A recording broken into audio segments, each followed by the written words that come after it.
बॅटरीच्या प्रकाशात जमिनीवर कोरलेली ती आकृती पाहून त्याच्या पायाखालची जमीन सरकली होती. ती आकृती हुबेहूब तशीच होती जसं चित्र शर्मिलाने काढलेलं. ते पहिलं चित्र जे तिने 20 वर्षांपूर्वी काढलं होतं.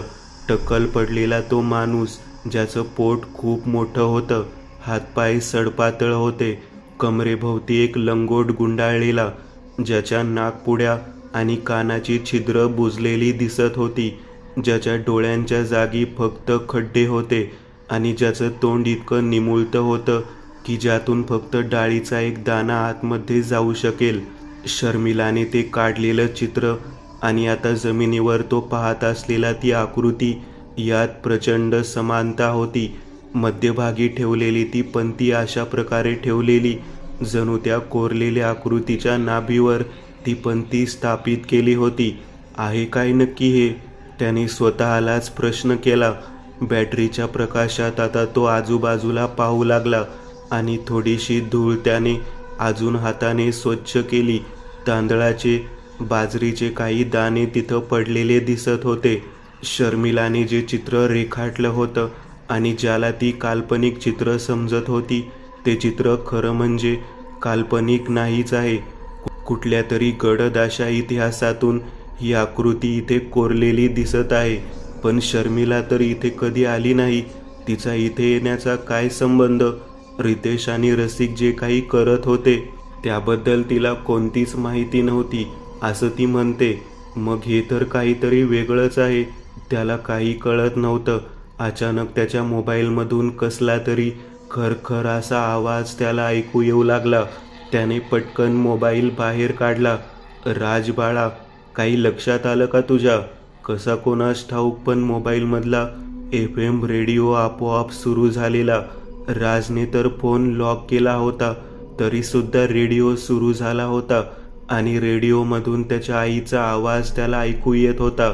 कोणता संकेत देत आहे ती त्याला काहीच समजत नव्हतं. हॅलो आई, अगं नक्की काय म्हणायचंय तुम्हाला? मला काहीच कळत नाहीये. कोणता संकेत द्यायचा आहे तुम्हाला? मला स्पष्ट सांगा. माझ्याकडून जे होईल ते मी करीन, पण मला कोणत्या कोड्यात टाकू नका. राज थोडासा भावनिक झालेला. राज बाळा, काही लक्षात आलं का तुझ्या? आता तेच वाक्य परत एकदा बाबा बोलत असल्याचं त्याला ऐकू आलं. अचानक बाहेर ढगांचा गडगडाट झाला आणि तो दचकला. त्याने आजूबाजूला बघितलं. मोबाईलमधला FM रेडिओ आता आपोआप बंद झाला होता. खोलीत आणि इकडे तिकडे नजर टाकली आणि आता तो तिथून निघाला. वाड्यातून तो बाहेर आला. गाडीत बसत त्याने परत एकदा वाड्याकडे नजर टाकली. गाडी स्टार्ट करून तो तिथून निघाला. गाडीत बसल्या बसल्या त्याने पहिली तर एक सिगरेट पेटवली आणि आता त्याच मार्गाने तो परत एकदा मुळशी गावापर्यंत येऊन पोहोचला. मुळशी गावाच्या अलीकडेच एक वाईन शॉप त्याला उघडं दिसलं. त्याचं डोकं बधीर झालं होतं. त्याला दारूची अत्यंत आवश्यकता होती. त्याने गाडी बाजूला घेतली. दारूची एक बाटली त्याने तिथून विकत घेतली.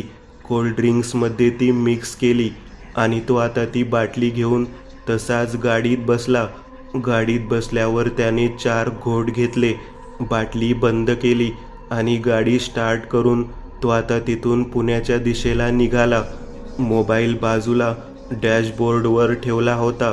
सिगरेटचे झुरके घेत विचारात तो इतका हरवून गेला होता. आता पिरंगूट पार करून तो भुकुमपर्यंत आता आणि अचानक इतका वेळ बंद असलेला मोबाईल स्क्रीन आपोआप सुरू झाला. त्याने मोबाईल हातात घेतला. तोच फोटो त्या जाहिरातीचा बंगला विकण्यासंबंधी. तो फोटो स्क्रीनवर होता. ती जाहिरात त्याने बघितली आणि एकदम सगळ्या गोष्टीचे धागे त्याच्या मेंदूने बरोबर जोडायला सुरुवात केली. त्याच्या लक्षात आलेलं काहीतरी भयंकर. जे काही घडतंय ते सगळं कोणत्या योगायोगाचा भाग नव्हता. सगळं काही जोडलेलं आहे. तो स्वतःशीच म्हणत हसला. त्याच्या पाठीमागे ती त्याच्या कानाशी येत त्याच्या कानाजवळ ओठ टेकवून बसलेली. हॅलो, राणे बोलतोय. हो बोलतोय. आपण कोण? मी तुमची जाहिरात बघितली, बंगला विकण्यासंबंधी. राज म्हणाला. अच्छा, आपल्याला भेटता येईल का आता? राजने विचारलं. हो, भेटता येईल, पण आता? साहेब, अहो, रात्रीचे 11 वाजलेत. उद्या भेटू की? राणे म्हणाला. बरं, चालेल. तरीही काय किंमत फिक्स केली आहे? काही आयडिया? त्याने विचारलं. तसं आम्हाला 70-80 लाख अपेक्षित आहेत. राणे म्हणाले. ओके, उद्या भेटू. मला ॲड्रेस पाठवून ठेवाल? राज म्हणाला. हो, मी पाठवतो. तसं उद्या आणखी एक पार्टी येणार आहे बंगला बघायला. ते 70 लाख देऊ शकतील असं म्हणालेत. बरं, मी भेटेन उद्या तुम्हाला. व्यवहाराचं तेव्हाच बोलीन, राज म्हणाला. त्याने फोन ठेवला. भुकुमच्या त्याच रस्त्यावर तो गाडी रस्त्यालगत उभी करून बोलत होता. त्याच्या चेहऱ्यावर खूप एक्साइटमेंट आलेली दिसत होती. जणू काहीतरी मोठं काम तो आता करणार होता. तो आता थेट तिथून पुण्याकडे निघाला. चांदणी चौक, कोथरूड असं करत करत आता तो पुणे सिटीच्या दिशेला निघाला होता. आता 12:30 वाजून गेलेले. शहर आता सामसूम झालं होतं. काहीतरी होतं जे त्याला खूप जास्त अस्वस्थ करत होतं. पुण्याच्या सगळ्यात मोठ्या गव्हर्नमेंट हॉस्पिटलच्या जवळ येत त्याने गाडी थांबवली. हॉस्पिटल सामसूम झालेलं. सगळ्या वॉर्डमधले मुख्य दिवे बंद झालेले. आता फार कमी स्टाफ तिथे होता. वर्दळ अगदीच तुरळक होती. गाडी लावून तो आत शिरला. हॉस्पिटलचा एरिया खूप मोठा होता. 12 ते 15 इमारतीचं ते हॉस्पिटल. एका इमारतीपासून दुसऱ्या इमारतीकडे जायला जवळपास 100 मीटरचा रस्ता चालत पार करावा लागत असे. शवागार सगळ्यात शेवटच्या इमारतीमध्ये होतं. तुरळक लोक आता दिसत होते. तो चालत चालत त्या इमारतीजवळ आला. बाहेर कोपऱ्यात बसलेला एक वॉचमन त्याला दिसला. वॉचमनच्या काही अंतर बाजूला एक माणूस तिथे उभा दिसत होता. त्या माणसाने राजकडे बघितलं आणि तो राजकडे चालत येऊ लागला. बोला साहेब, काय हवंय? तुम्ही इथे काम करता का? राजने विचारलं. तसंच समजा. तुम्हाला काय हवं आहे? त्याने परत एकदा विचारलं. जरा बाजूला या, मग मी सांगतो मला काय हवंय, राज म्हणाला. तो माणूस राजबरोबर थोडा बाजूला गेला. राजने त्याला काहीतरी सांगितलं. त्याने थोडा विचार केला आणि मग मोबाईल खिशातून बाहेर काढत कुणाला तरी फोन केला. फोनवर त्या व्यक्तीचं काहीतरी बोलणं झालं आणि राजला त्या माणसाने काहीतरी सांगितलं. राजने जॅकेटमध्ये हात घालत एक पाकीट बाहेर काढत त्या माणसाच्या हातावर ठेवलं आणि तो माणूस तिथून निघून गेला. राज तिथून परत एकदा हॉस्पिटलच्या बाहेर आला.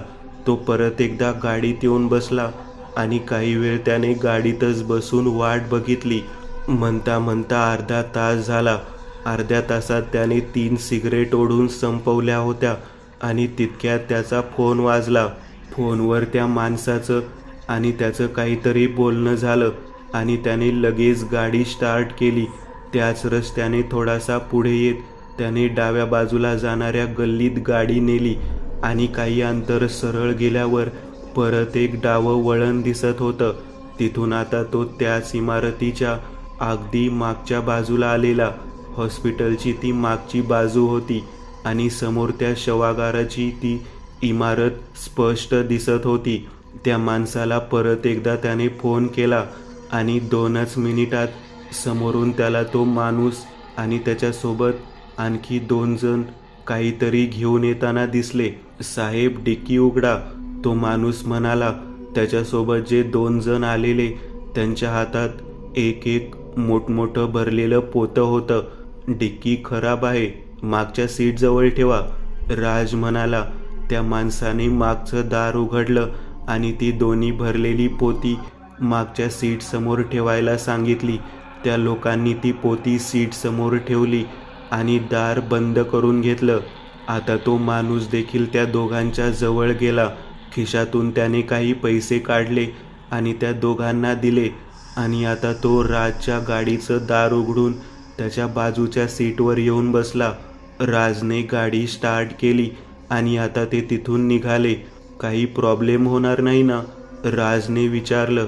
काही काळजी करू नका साहेब, सगळं अगदी व्यवस्थित आहे. हे आमचं रोजचं काम आहे. नाही म्हटलं तरी आठवड्याला 2-3 अशा प्रकारचे व्यवहार मी इथं करत असतो. मला फक्त चौकापर्यंत सोडा. तो माणूस म्हणाला.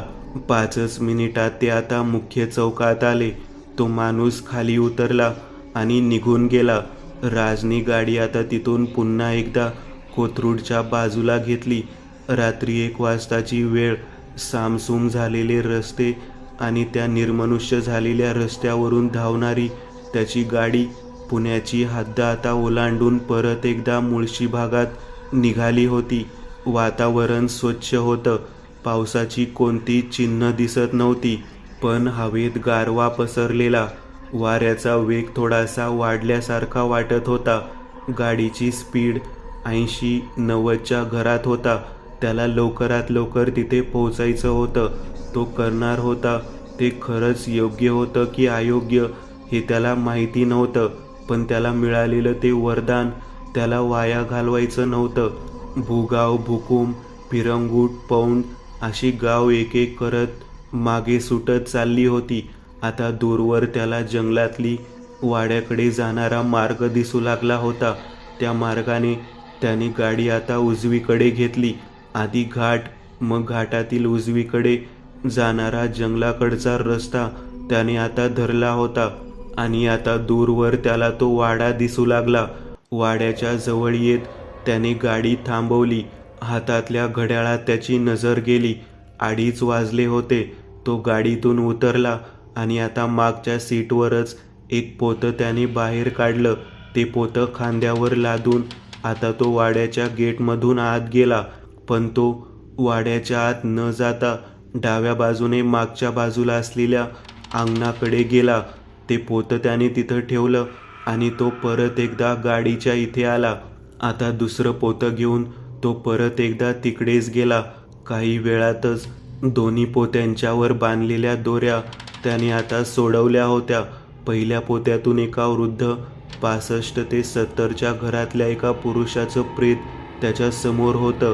त्याने आता त्या मोकळ्या जागी दुसरा खड्डा खोदायला सुरुवात केला. एक खड्डा तिथे ऑलरेडी तयार होता. ते प्रेत त्याने त्या खड्ड्यात ठेवलं आणि वरून माती टाकत तो खड्डा बुजवला. आता त्याने दुसऱ्या पोत्यातील एका वृद्ध स्त्रीचं प्रेत बाहेर काढलं आणि ते प्रेत आता त्याने दुसऱ्या खड्ड्यात टाकलं. खड्डा बुजवला आणि तो आता बाजूलाच असलेल्या झाडाजवळ येत टेकून बसला. खिशात हात घालत त्याने सिगरेट बाहेर काढली आणि सिगरेट पेटवली. 1-2 झुरके घेऊन झाले होते आणि अचानक नजरेच्या कोपऱ्यातून त्याला त्याच फुटलेल्या खिडकीतून आतमध्ये अचानक प्रकाश उत्पन्न झाल्यासारखं वाटलं. तो खिडकीजवळ आला आणि त्याने आत नजर टाकली. आतमध्ये तोच प्रकाश दिसत होता. हा प्रकाश त्याच पंथीचा होता, पण त्या पंथीच्या मंद प्रकाशात त्याला आतमधल्या सावल्यांची हालचालही दिसत होती. जणू पंथीच्या आजूबाजूला कुणीतरी फेऱ्या मारत असेल आणि त्याच व्यक्तीची ती हालचाल सावल्यांच्या रूपाने त्याला जाणवत होती. अचानक त्यांचे ते हुंकार त्याच्या कानावर येऊ लागले. काही क्षणासाठी त्याला जणू काही खूपच जास्त घाबरल्यासारखं झालं. भीतीची एक थंड लहर त्याच्या पूर्ण शरीरावरून धावून जात होती आणि काही सेकंदाच्या त्या भिंतीनंतर हळूहळू त्याचा मेंदू कोणत्या तरी अदृश्य नशेच्या अंमलाखाली जाऊ लागला. नशा त्या हुंकारातून निघणाऱ्या ध्वनी स्पंदनाची होती. तो ध्वनी त्याच्या कानातून मेंदूवर जाऊन आदळत होता आणि मेंदूचा जणू ताबा घेत होता. जणू त्याचा स्वतःवरचा ताबा संपला होता. हातातली सिगरेट त्याने खाली टाकली. हळूहळू पावलं टाकत तो वाड्याच्या पुढच्या बाजूला येऊ लागला. वाड्याच्या पुढच्या बाजूने आता तो वाड्याच्या मुख्य दारातून वाड्याच्या आत शिरला. तो चालत होता, चालतच राहिला. त्याची पावलं त्याच खोलीजवळ येऊन थांबली. आतमध्ये होणारी ती सावल्यांची हालचाल त्याला जमिनीवर दिसत होती. त्या मंद प्रकाशात तिथे असणाऱ्या त्या अज्ञात व्यक्तीचं ते त्या पंथीच्या भोवती फिरत एक विचित्र अशी धून गुणगुणत तिथे वावरणं त्या सावल्यांमध्ये त्याला स्पष्ट जाणवत होतं. हळूहळू त्याच्या डोळ्यासमोर अंधारी येऊ लागली. आकाशात ढगांचा गडगडाट झाला आणि त्याचवेळी त्याच्या बाजूला पडलेला तो मोबाईल व्हायब्रेट होऊ लागला. मोबाईलच्या व्हायब्रेशनने हळूहळू त्याचे डोळे उघडू लागले. त्याची झोप मोड झाली. खूप थंडी वाजत होती. डोळे चोळत तो उठून बसला आहे. त्याने आजूबाजूला बघितलं तर त्याच खोलीत होता. खोलीच्या मध्यभागी ठेवलेली ती पंती पूर्णपणे विझलेली होती. त्यातलं त्यात ना वात शिल्लक होती ना ते गढूळ पाणी. खिडकीतून त्याने बाहेर बघितलं. सकाळचा प्रकाश आसमंतात पसरलेला होता. हलका हलका पाऊस सुरू झालेला. आणि आता त्याच्या लक्षात आलं त्याला थंडी का वाजत होती. कारण त्याच्या अंगावर एकही कपडा नव्हता. त्याच्या अंगावरचे सगळे कपडे बाजूला एका मोडलेल्या खुर्चीवर व्यवस्थित घडी करून ठेवलेले दिसत होते. पायातले ते बूट खोलीच्या बाहेरच दरवाजाजवळ ठेवलेली दिसत होते. रात्री नक्की काय घडलं त्याला काहीच आठवत नव्हतं. त्याने व्हायब्रेट होणाऱ्या मोबाईलकडे बघितलं. मोबाईलवर एक अनोळखी नंबर दिसत होता. पण या वाड्यात तर मोबाईल नेटवर्क नसतं. मग आज फोन कसा काय येतोय? त्याने पटकन तो फोन उचलला. हॅलो साहेब, मी राणे बोलतोय. काल आपलं फोनवर बोलणं झालं होतं रात्री. त्या बंगल्यासंदर्भात तुम्हाला 10:30 पर्यंत मी पाठवलेल्या पत्त्यावर यायला जमेल का? समोरून राणे म्हणाला. राजने मोबाईलवरती बघितलं. 7:30 वाजले होते. हो, मी पोहोचतो असं म्हणत राजने फोन ठेवला. राज उठला आणि त्याने तिथे त्याचे ठेवलेले कपडे अंगावर चढवले. बाजूलाच त्याची बॅटरी पडली होती. ती बॅटरी त्याने उचलली. खोलीत तसा थोडासा अंधार होताच त्याने बॅटरीचा प्रकाश जमिनीवर मारला. आणि आता त्याच्या लक्षात आलं की आजही तिथे पावलांचे ठसे उमटलेले दिसत होते. पण काल रात्री नक्की घडलं काय हे मात्र त्याला काहीच आठवत नव्हतं. त्याला शेवटचं फक्त एवढंच आठवत होतं की तो या खोलीच्या खिडकीतून आत बघत होता. त्या लोकांचे ते हुंकार, ती विचित्र अशी धून, त्याची ध्वनी स्पंदने त्याच्या कानावर येऊन आदळत होती. सुरुवातीला त्याला प्रचंड भीती वाटली होती आणि नंतर हळूहळू काय झालं त्याचं त्यालाही समजलं नव्हतं. त्यानंतर त्याला काहीच आठवत नव्हतं. वाड्यात कोणीच नव्हतं. सगळं काही अगदी शांत होतं. तो आता वाड्यातून बाहेर आला आणि वाड्याच्या मागच्या बाजूला गेला. काल त्यांनी जमिनीखाली पुरलेली दोन्ही प्रेत अजून तशीच जमिनीखालीच होती. मी मनात धरलेली ती इच्छा पूर्ण व्हायला पाहिजे आणि ती पूर्ण होणार याचा मला विश्वास आहे, तो स्वतः अशीच म्हणाला. आणि परत आता तिथून वाड्याच्या पुढच्या बाजूला आला. गाडीत बसत त्याने परत एकदा आजूबाजूला नजर टाकली. गाडी स्टार्ट करून तो आता तिथून निघाला. माझ्या अंगावरचे कपडे कोणी काढले असतील?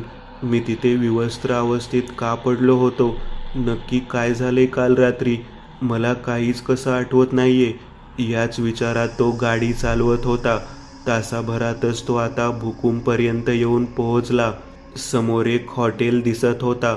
त्या हॉटेलमध्ये त्यांनी सुरुवातीला नाश्ता चहा घेतला आणि आता तो तिथून त्या ॲड्रेसवर निघाला. भुकुम गावाच्या अलीकडे डाव्या बाजूला मनुष्यवस्तीपासून जरा दूर दोन्ही बाजूंनी वेढलेल्या जंगलाच्या मधून जाणारा तो 3 किलोमीटरचा रस्ता आता संपायला आलेला. समोर टेकडी दिसू लागलेली. टेकडीच्या अगदी वर तो बंगला आता त्याला दिसू लागलेला. टेकडीपर्यंत पोहोचण्यासाठी घाट सदृश वळणावळणाचा रस्ता होता. जंगल आता थोडंसं विरळ झालेलं. तो घाट सदृश रस्ता पार करून आता तो बंगल्याच्या गेटजवळ येऊन थांबला. गाडीचा हँडब्रेक ओढत आता तो गाडीतून खाली उतरला. गेटवर एक माणूस उभा होता. राजने राणेंना भेटायचे असं सांगितलं आणि मग त्या माणसाने दार उघडलं. गेटमधून राज आत गेला. मस्त, मला असाच बंगला हवा होता. मनुष्यवस्तीपासून दूर, निसर्गरम्य वातावरण, मोकळी हवा आणि शांतता. राज मनातल्या मनात स्वतःशीच म्हणाला. बंगल्याच्या मुख्य दरवाजाजवळ येत त्याने बेल वाजवली. काही सेकंदातच ते आतून दार उघडलं गेलं. समोर एक मध्यमवयीन पुरुष उभा होता. अंगावर एक पांढरा कुर्ता, एक पांढरा पायजमा, केस पिकलेले, डोळ्याला चष्मा. नमस्कार, मी राजवर्धन सरदेसाई, राज म्हणाला. या आत या. मी तुम्हाला 10:30 म्हणालो होतो, तुम्ही 9:30लाच आलात. पण हरकत नाही, या बसा. राज बंगल्याच्या ड्रॉइंग रूममध्ये आला. मोठी प्रशस्त ड्रॉइंग रूम, वर जाणारा जिना, 1 मजली असा तो बंगला होता. हॉलला लागूनच किचन आणि दोन्ही बाजूला 2-2 खोल्या होत्या. तात्या 2 चहा आणि थोडं पाणी घेऊन या. माणसाने किचनकडे बघत आवाज दिला. बाय द वे, तुम्ही काय काम करता? त्या माणसाने विचारलं. मी शेअर ट्रेडिंग करतो, राज म्हणाला. बाकी 1-2 बिझनेस आहेत छोटे मोठे. राज म्हणाला. मी थेट मुद्द्यावर येतो. बंगल्याची किंमत 70 लाख मिळाली तर मी आजच बंगल्याची चावी तुम्हाला देईन. मी काल म्हटलं होतं की एक पार्टी बंगला बघायला येणार आहे, पण आता ते येऊ शकणार नाहीत. तो म्हणाला. का, काय झालं? तुम्ही तर म्हणाला होतात की ती पार्टी खूप इंटरेस्टेड आहे. 70 लाखापर्यंत ते किंमत द्यायला तयार होते. पण मग अचानक काय झालं? राजने विचारलं. कसं सांगू आता तुम्हाला? सकाळीच त्या माणसाच्या बायकोचा मला फोन आला. ती म्हणाली की हा बंगला ते घेऊ शकत नाहीत. काल संध्याकाळपासून त्या माणसाचं वागणं बदलून गेलंय. काल दुपारी तो माणूस इथं आला होता, बंगला बघून गेला देखील होता आणि त्याआधी देखील तो 2 वेळा इथे येऊन गेला होता. त्याची बायको म्हणाली की काल संध्याकाळी अचानक त्याला वेड्याचा झटका आला. राणे म्हणाला. काय, अचानक? राज चकित झाला. हो ना, तसं पाहायला त्या माणसाला कोणतीच मेडिकल हिस्ट्री नाहीये. तो वेड्यासारखा आरडाओरडा करत होता. तो म्हणत होता की त्याला कोणाचे तरी आवाज ऐकू येत आहेत. कोणीतरी म्हणतंय की तो बंगला घेऊ नकोस. एक स्त्री आणि पुरुष त्याच्या कानाशी येऊन बडबडत आहेत. रात्रीपर्यंत तो माणूस अक्षरशः वेडा झाला होता त्या आवाजांनी, असं त्याची बायको सांगत होती. पण सगळ्यात विचित्र गोष्ट तर पुढे आहे, राणे म्हणाला. कोणती? राजने विचारलं. त्याची बायको म्हणाली की रात्री 2-2:30 वाजेपर्यंत त्या माणसाचा आरडाओरडा सुरू होता. अखेर रात्री 2 वाजता तो त्याच्या बायकोला म्हणाला की आपण हा बंगला नाही घ्यायचा, आपण हा बंगला नाही घ्यायचा.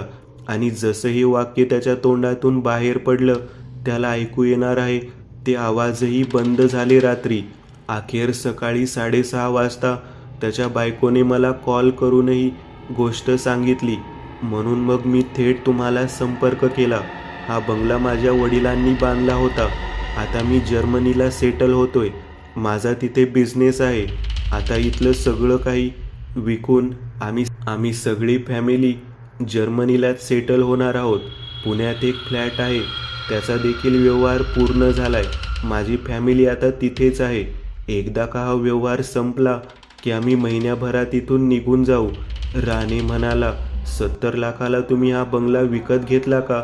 हवं तर आपण 2-1 लाख अजून कमी करू शकतो. तो म्हणाला. त्याची गरज नाही, 70 लाख ही किंमत मला मान्य आहे. राज म्हणाला. हा बंगला घेण्यामागे नक्की त्याचा काय मानस होता हे त्यालाच ठाऊक. पण जो माणूस हा बंगला आधी घ्यायला तयार झाला होता, त्याचे एक आहे की मानसिक संतुलन खराब होणं हा कोणता योगायोग होता की आणखी काही. दुसरा दिवस, सकाळी 11 वाजले होते. राजची कार राणीच्या बंगल्यासमोर येऊन थांबली. त्याने त्यातून एक बॅग बाहेर काढली. गेटमधून तो आत आला आणि बंगल्याचं दार त्याने वाजवलं. काही वेळातच आतून दार उघडण्याचा आवाज ऐकू आला. अरे, आलात तुम्ही? या, तुमचीच वाट बघत होतो. राज बॅग घेऊन आत आला, टेबलवर ठेवली आणि बाजूला असलेल्या सोफ्यावर तो बसला. बॅग उघडून त्याने राणीच्या समोर ठेवली. 35 आहेत.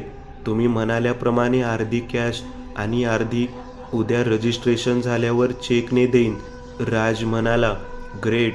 राणीला पैसे बघून आनंद झाला. चला एकदा पूर्ण बंगला बघू, राणे म्हणाले. ते आता राजला घेऊन पूर्ण बंगला दाखवू लागले. एक मोठा हॉल, उजवीकडे किचन, समोरच वर जाण्यासाठी एक जिना, ग्राउंड फ्लोअरवर एकूण किचन सोडून 3 खोल्या. पहिल्या मजल्यावर 4 खोल्या होत्या. एका बाजूला 2 अशा समोरासमोर 4 खोल्या होत्या. तिथूनच बाजूने एक जिना जो टेरेसवर जात होता. पूर्ण दगडी बांधकाम होतं. टेरेसवरून ते पूर्ण जंगल नजरेच्या टप्प्यात येत होतं. दूर दूरपर्यंत आजूबाजूला कोणती मनुष्यवस्ती नव्हती. बंगला माझ्या वडिलांनी बांधला होता. आमचे पूर्वज म्हणजे आजोबांच्या काळापर्यंत भुकुम गावात राहायचो. जेव्हा जुने कागदपत्र काढले तेव्हा समजलं की या टेकडीवर असलेला एकमेव हा प्लॉट आमच्या नावे होता. मग वडिलांनी इथे बंगला बांधला. शेवटपर्यंत ते इथेच राहिले. मी मात्र शिक्षणासाठी जर्मनीला गेलो होतो. तिथेच सेटल झालो. बऱ्यापैकी बिझनेस बिल्ड केला. 7-8 महिन्यापूर्वीच वडिलांचे निधन झालं. त्यामुळे मला परत यावं लागलं. आता भारतातल्या सगळ्या प्रॉपर्टीज विकून आम्ही तिकडे चाललो आहोत. आता तुम्ही या बंगल्याचे मालक झालाच आहात तर एक गोष्ट मला तुम्हाला दाखवायची आहे. तुम्हालाही ती गोष्ट खूप आवडेल. चला माझ्याबरोबर. राणी म्हणाला. राजला काही समजलं नाही. आता ते दोघेही जिन्याने हॉलमध्ये आले. हॉलपासून आता ते बाजूलाच असलेल्या 3 पैकी एका खोलीजवळ आले. राणीनी खोली उघडली. ती एक साधी खोली होती. आत एक बेड, थोडंफार फर्निचर वगैरे सोडलं तर काही नव्हतं. आता राणी त्या खोलीतल्या कपाटाजवळ आले. कपाट उघडत त्यांनी आत लावलेले हँगर बाजूला सरकवले. कपाटाच्या मागच्या बाजूला भिंतीत एक दरवाजा बनवण्यात आलेला. त्यांनी तो दरवाजा उघडला आणि आता ते त्या दरवाजातून आत शिरले. राज देखील त्यांच्या मागे मागे गेला. आतमध्ये एक छोटीशी निमुळती वाट दिसत होती. 5-10 फुटाची अंतर असेल आणि आता लगेचच खाली तळघराकडे जाणार आहे. जिना दिसू लागला. बापरे, हे तर अद्भुत आहे, राज म्हणाला. आमच्या वडिलांचं डोकं. त्यांना या अशा गोष्टी खूप आवडायच्या. ते स्वतः एक सिव्हिल इंजिनियर होते. हा बंगला त्यांच्याच देखरेखीखाली बांधण्यात आलेला. राणे म्हणाले. आता ते दोघेही जिना उतरू लागले. जवळपास 1 मजल्याच्या उंचीचं अंतर त्यांनी त्या जिन्याने पार केलं आणि आता समोर त्यांना एक भली मोठी आलिशान खोली दिसू लागली. त्या खोलीत सगळे काही होतं. 2 मोठे डबल बेड, 2 लाकडी आराम खुर्च्या, AC, पंखा, फ्रीज, एक TV आणि सगळंच. Wow, amazing. राणीसाहेब, खरंच सलाम आहे तुमच्या वडिलांच्या क्रिएटिव्हिटीला. राज थक्क झालेला ते सर्व बघून. ते आता तिथून वर आले. माझी एक अट आहे, राणी वर येत म्हणाले. कोणती? हा तात्या आमचा खूप जुना नोकर आहे. तो त्याची पत्नी दोघेही इथंच राहतात. त्याला तुम्ही नोकरीवर राहू द्या. त्या बिचाऱ्याचं आमच्याखेरीज इथं कोणी नाही. राणे म्हणाला. अहो, काळजी करू नका. त्याची नोकरी सही सलामत राहील. मी शब्द देतो. बरं, साधारण तुम्हाला ताबा कधीपर्यंत हवा आहे? म्हणजे मला तसं सगळं आवरायला. 23 तारीख. मला त्या तारखेला ताबा हवा असेल. बरं, म्हणजे परवा. हरकत नाही. उद्या व्यवहार झाला की मग आम्ही आवरायला सुरुवात करतो. तसं सगळं सामान इथंच राहील. आमच्याच काही वस्तू आम्हाला इथून न्यायच्या आहेत. तेवढं फक्त राहील. राज आता तिथून निघाला.